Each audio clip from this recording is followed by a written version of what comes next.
Bom dia, boa tarde, boa noite, galera. Vamos começar mais uma aula sobre informática. Antes de começarmos a aula de hoje, eu devo falar para vocês que todo o conteúdo que já foi passado, se não me engano foi 2 ou 3 aulas, eu dei um básico do básico do básico, para caso vocês quiserem ir mais profundamente, aí vocês assistem o resto. Mas isso com aquele básico já dá para você fazer muita coisa. Só com esses 3 vídeos já tem informação demais. Agora eu só vou dar só um aprofundamento dessas mesmas coisas que foram faladas. E começando com a ideia de hoje, que é sobre uma cadeira chamada Organização de Computadores. Existe essa cadeira e ela ensina todos os princípios básicos que todos os computadores eles têm em si. Aí é chamado de organização de computadores. Eu vou entrar nesse detalhe basicamente nesse vídeo. Depois desse vídeo aí a gente vai adentrando mais, porque eu fiz uma mistura. Eu fiz uma mistura de manutenção de hardware. Eu estou pensando em fazer isso, fazer pelo menos a teoria de manutenção de hardware junto com informática ao mesmo tempo, dar essas duas teorias, entendeu? Aí depois eu faço uma aula só sobre manutenção na prática. Manutenção na prática. E aqui eu vou dar só a teoria, entendeu? De informática e de um pouquinho de hardware. Como vocês já viram, vocês já precisam ter uma noção agora, depois da aula anterior, sobre clock, esse tipo de coisa, processador, memória cache. Já eu dividi tudinho certinho. Memória principal, memória secundária. Então tudo isso você já tem uma noção. Pelo menos eu já parto da ideia de que vocês têm uma noção de como é que funciona cada parte do computador. Porque foi falado nas 3 aulas passadas, basicamente. E vamos começar hoje a falar um pouquinho sobre a história do computador. Isso aqui seria aula 1 praticamente. As outras foram mais uma introdução, mas é uma introdução que foi muito boa. Eu vou falar agora um pouquinho para vocês de como foi inventado o computador, basicamente. Qual é o histórico dele. A primeira coisa que eu preciso falar para vocês é que o computador, ele não foi feito para ser tipo meio multifacetas, como hoje em dia tem. Hoje em dia o seu celular, ele tá quase um computador. Só que antigamente ele não foi feito para isso, para ter essas multitarefas. Ele era, basicamente, a ideia era ele ser uma calculadora. Essa é a ideia principal do computador. Tanto que é que a primeira invenção que nós vamos falar aqui é sobre o ábaco. O ábaco, ele foi o primeiro material feito. Primeiro material não, a primeira coisa, vamos dizer assim, a primeira coisa que foi usada para calcular que não seja a nossa cabeça. Porque antigamente, na época de Pitágoras, ele fazia porra de seixo, cara. Ele fazia os cálculos dele com um seixo, as pedrinhas. Bem louco! Aqui, aqui do que eu tô falando, já tem uma evolução do seixo pro ábaco. Aí o que é o ábaco? É um sistema com um monte de bolinhas, vamos dizer assim. Pode ser feito com bolinhas, pode ser feito... Enfim, ele pode ser feito de vários materiais. Mas a ideia é sempre essa. Ter várias pontas, e nessas pontas terem 10 bolinhas, ou qualquer coisa que bote lá que se encaixe dentro desses pinos. Tem uma imagem aí para vocês. O sistema que eles usam, que até hoje a gente usa, é o sistema decimal, certo? Então o ábaco ele vem com essa ideia, o sistema decimal.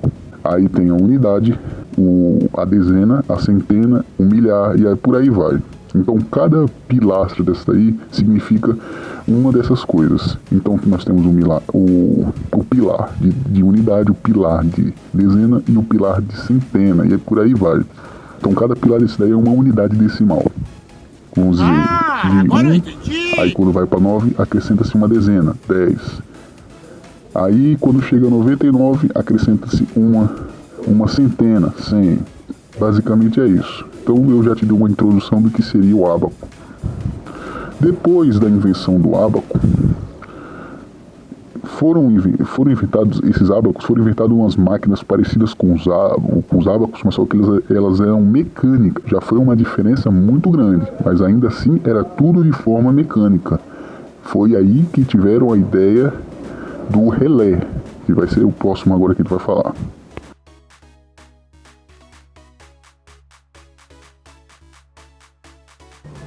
O relé, ele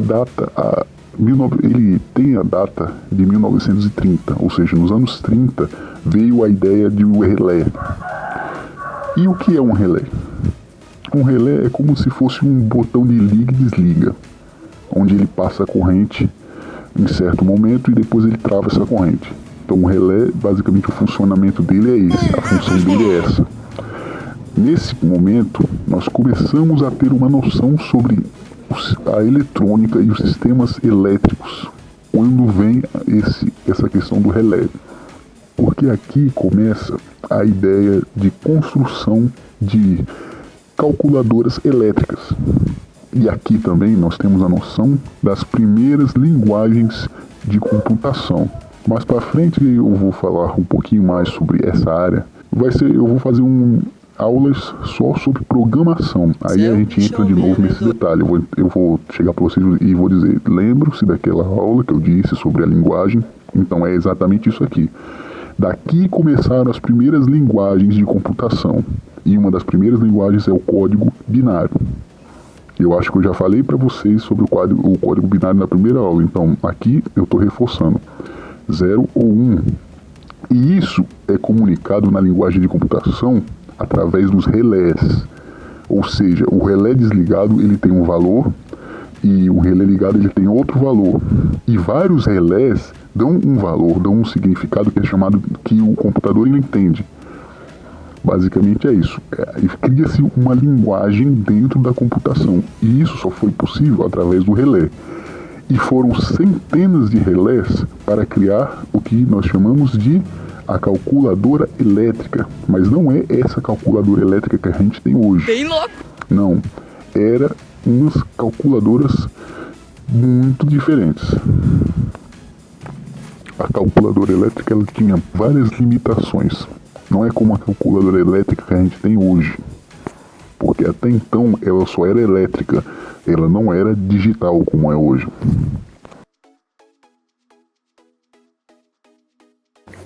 Com o tempo, a tecnologia do relé foi deixado para trás com o surgimento das chamadas válvulas. A válvula, lembre-se o que era que o relé fazia? Ele não ligava e desligava e dava uma informação através desse código.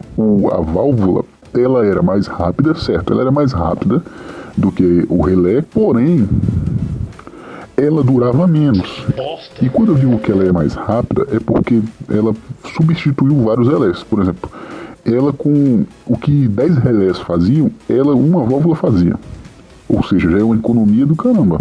Só que elas não duravam muito. Ela é como se fosse um termocondutor, vamos dizer assim. Porque é através do filamento que ela tem um filamento lá que ela gera calor, e através desse calor os elétrons se desprendem, aí tem uma plaquinha tal que vai pegando esses elétrons e vai conduzindo a corrente positiva. Então essa é a ideia da válvula. Em primeiro momento é isso. Era muito fácil você ter, por exemplo, um carro que tinha era repositor de válvula. Porque se uma válvula queimar, fodeu. Olha só como você vê. Sempre foi uma calculadora. O computador ele foi inventado para ser uma calculadora de início. E o primeiro computador que a gente vai se ter conta é o chamado ENIAC. O ENIAC, ele era uma calculadora fodida. Foi para isso que ele foi inventado, para ser uma calculadora balística. E era usada no exército naquela época. E era do tamanho de um ginásio de futebol. E sempre tinha um emprego, as pessoas tinham um emprego lá de ficar regulando essa máquina, repondo as válvulas que queimavam, porque elas queimavam muito rápido. Aí tem que ficar trocando. Porque isso podia influenciar no cálculo da balística. Então por isso que eles precisavam de muitas válvulas, porque a maioria sempre vencia caso uma válvula queimasse na hora de fazer o cálculo, entende? Por isso que sempre precisava ter alguém para ficar trocando.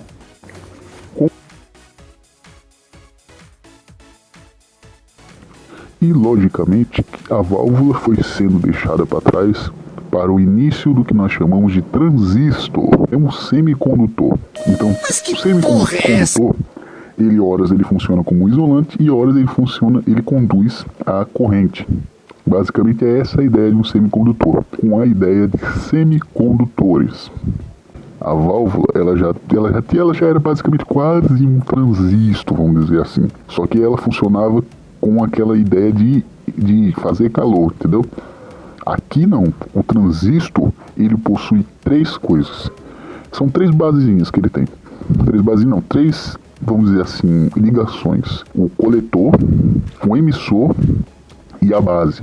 Então isso é o básico que vocês precisam saber sobre transistor. Eu não vou entrar muito nessa ideia, porque a gente vai falar sobre isso em eletrônica. Mas vocês precisam ter a ideia do que é um transistor. Lembra-se? Tem hora que ele se comporta isolando e tem hora que ele se comporta conduzindo. Outra coisa também, eles podem modular efeitos, como eu disse, eles podem amplificar as coisas, ou modular efeitos, ou simplesmente regular tensão. Então o transistor, ele é existem muito mais possibilidades do que a própria válvula. Então foi uma evolução, fora no tamanho também. Porque a válvula era grande e o transistor era bem pequenininho. Então economizava bastante. Fora que ele conseguia fazer o serviço mais rápido. Por exemplo, 30 válvulas era um trabalho de um transistor, vamos dizer assim. Ou seja, era muito mais prático usar transistor. É claro. As máquinas foram ficando menores. E elas ficando menores, se tornava menos custosa. E isso gerou modelos que não eram mais únicos, como por exemplo o ENIAC. O ENIAC era único. E essa nova ideia de transistores fazia com que os computadores fossem mais compactinhos e foi gerando o interesse do comércio a partir desse momento, porque já não era tão custoso. E uma das primeiras empresas que cresceram o olho nessa ideia foi a IBM. A IBM, ela viu isso daí como uma forma de comercializar.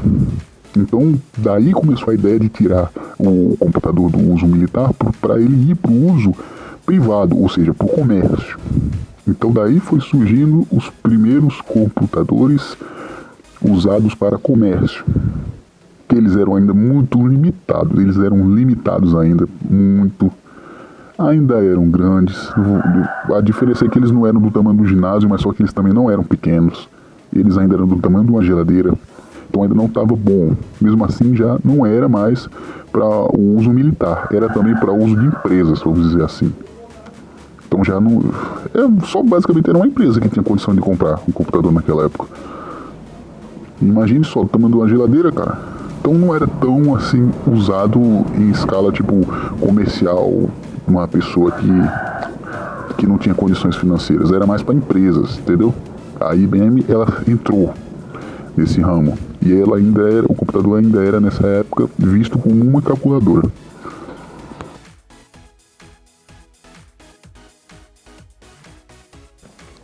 Temos a famosa corrida espacial e os caras começaram a pensar, peraí, a gente não vai botar uma geladeira num foguete, certo? É verdade. Imagina só um computador do tamanho de uma geladeira dentro do foguete. Não dá certo. Aí eles começaram a investir no que nós chamamos hoje de nanotecnologia, que é vamos dizer assim, que foi a que deu a ideia do que nós chamamos hoje de microeletrônica. Com a microeletrônica, aí foram desenvolvidos os CIs, que são o quê? Os circuitos integrados. Dentro de um circuito integrado existem muitos e muitos transistores. Ou seja, um pequeno chip poderia caber vários transistores dentro dele, um pequeno chip. Daí é que vem a ideia do CI, que nós conhecemos como CI, o circuito integrado, que eles têm vários agrupamentos, são os SSI, que é baixo agrupamento, o MSI, médio agrupamento, o LSI, que é alto com o agrupamento, e o VLSI, que é o super alto agrupamento. Quando eu falo isso daí, isso que eu disse agora, SSI, MSI, eles falam da quantidade de transistores. Hoje em dia nós estamos em LSI e VLSI, que são milhares e centenas de milhares. Centenas de milhares, quando eu falo é milhões, tá? Enquanto o alto pode ser dezenas de milhões, o super alto são centenas de milhões de transistores. Como, por exemplo, um i5, um processador i5 ou i7, Imagine quantos transistores, milhões de transistores não tem ali. É coisa demais, pô. Se fosse pra fazer, tipo, com válvula, meu amigo, eu acho que por hoje é só. Vamos terminar aqui. Deixa eu ver aqui. Na próxima aula vai ser bem curto do que eu vou falar. Vamos terminar por aqui hoje, galera. Então, na próxima aula eu falo um pouquinho de microprocessador, microcomputador. Vamos terminar por aqui para não ficar muito extenso, certo? Até a próxima aula, compartilhe. E é isso, gente. Até a próxima.